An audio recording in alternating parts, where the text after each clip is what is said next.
Court just got done hearing arguments in former Governor Bob McDonnell's appeal. The justices will now decide if he used official acts as governor to benefit a businessman. 10 on your side's Andy Fox is outside the Supreme Court in Washington, D.C., and he has more on what happened today.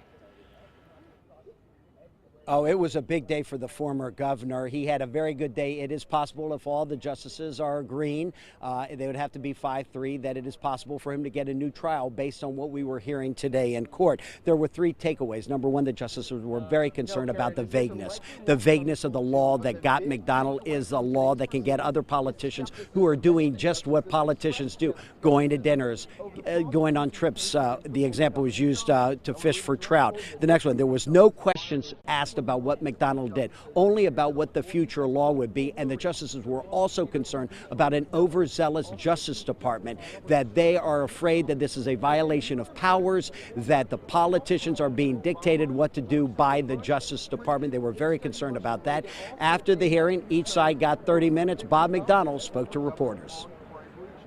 I want to give credit to my Lord Jesus for his sustaining me and my wife and my family during these last 39 months that have been very, very difficult. And I want to say, as I've said, for the last 39 months, that never during any time in my 38 years of public service have I ever done anything that would abuse the powers of my office.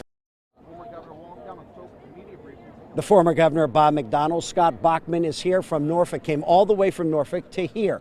What did you think inside the hearing, the oral arguments? Well, I found it very fascinating, and that was the reason why I came.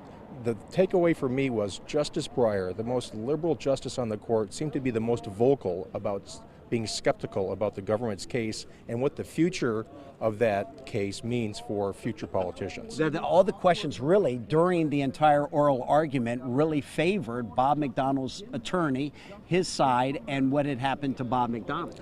Well, I agree with that, but they really didn't talk about Bob McDonnell. They were more concerned about the broader question about politicians and what this would mean for politicians in the performance of their duties. Right, but all those questions were about countering things that had happened to Bob McDonnell in his trial, and that they are saying that this very likely could not be. And as a matter of fact, the justices were asking for the wording. What is the wording? What is the wording about official acts and corruption that come from official acts? That's right, neither one of the attorneys could really answer the question, much to the consternation, especially Justice Breyer. Yeah, Breyer saying, come on, give me the words, guys. What are the words? How are we defining official act and the corruption that comes from it? That's right. And so for me, it was a fascinating study in the way the law works. Obviously, former Governor McDonnell, I think, had a really good day.